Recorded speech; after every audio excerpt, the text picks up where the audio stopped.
Hello friends, నేను మీ నరేష్. మనం ఈ వీడియోలో అయితే బెలూన్ ఉంది కదా, ఆ బెలూన్లో వాటర్ నింపి మంటలు పెడితే కాలుతుందా లేదని మనం ఈ వీడియో అయితే తెలుసుకుందాం. ఫ్రెండ్స్, మీరు కనుక వీడియోని లైక్ చేయనైతే వీడియోని లైక్ చేయండి. అలాగే ఛానల్ని ఫస్ట్ స్టెప్ చూసినైతే సబ్స్క్రైబ్ చేసుకోండి.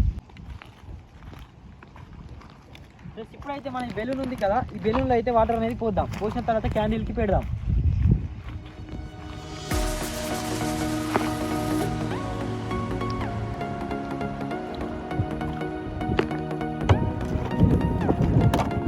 చూడండి ఫ్రెండ్స్, ఇప్పుడైతే మనం ఇందులో అయితే నీళ్ళు అనేది రింపాం.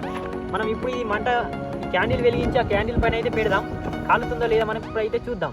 ఫ్రెండ్స్, చూడండి ఫ్రెండ్స్, ఇప్పుడు మేము ఎక్స్పెరిమెంట్ చేస్తాం అనుకున్నాం. ఫ్రెండ్స్, క్యాండిల్ వెలిగిస్తాం అనుకున్నాం, కానీ ఇక్కడైతే చాలా గాలి అనేది వేస్తుంది. అందుకోసం అని ఇదే ఎక్స్పెరిమెంట్ ఇంటికాడ అయితే చేస్తాం. ఫ్రెండ్స్, ఇప్పుడైతే మేము ఎక్స్పెరిమెంట్ ఇంటికాడ చేస్తాం, ఎందుకంటే క్యాండిల్ అయితే గాలి అనేది ఆగదు. చూడండి ఒకసారి గాలి ఎలా వస్తుంది. ఎక్స్పెరిమెంట్ అనేది ఇంటికి వెళ్ళిన తర్వాత చేద్దాం. ఫ్రెండ్స్, ఇప్పుడైతే మనం ఇంటికి అయితే వచ్చాం. బయట బాగా గాలి ఉన్నది. ఫ్రెండ్స్, చూడండి, ఇప్పుడైతే మనం బెలూన్ అనేది పెడదాం. మీరు కనుక వీడియోని లైక్ చేయనట్లయితే వీడియోని లైక్ చేయండి.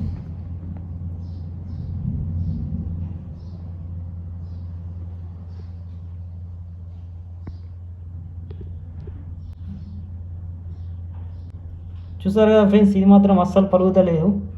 చూడండి ఒకసారి.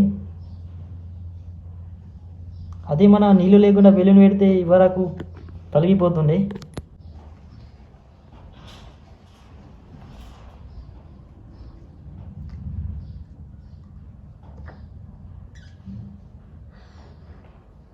చూడండి ఫ్రెండ్స్, ఇది మాత్రం పలుకుతలేదు.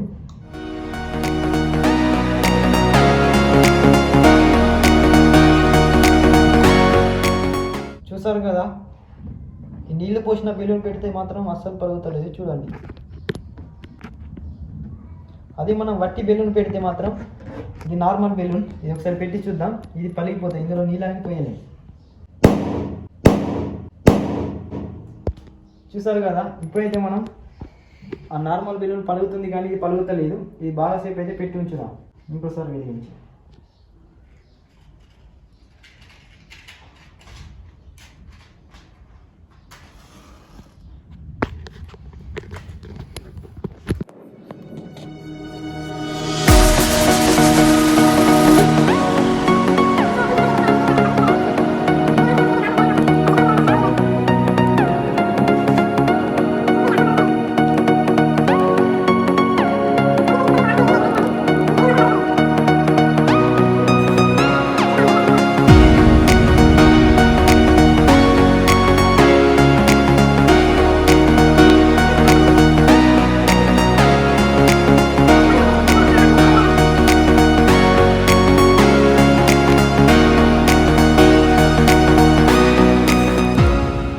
ఇది మాత్రం పలుకుతలేదు. చూడండి, మనం చాలాసేపు అయితే పెట్టి ఉంచాం. ఫ్రెండ్స్, దీన్ని బట్టి మనకైతే తెలిసింది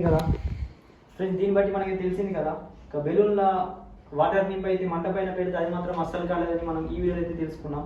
అలాగే నార్మల్ బెలూన్ అయితే పలిగిపోయింది. ఇక వాటర్ నింపిన బెలూన్ అయితే పలేదని మనం ఈ వీడియో అయితే తెలుసుకున్నాం. మీరు కనుక వీడియో లైక్ చేయండి. అలాగే ఛానల్ని ఫస్ట్ టైం చూస్తున్నట్టే సబ్స్క్రైబ్ చేసుకోండి. అలాగే మీకు మరేమన్నా ఎక్స్పెరిమెంట్ ఐడియాస్ వస్తే కింద కామెంట్ చేయండి.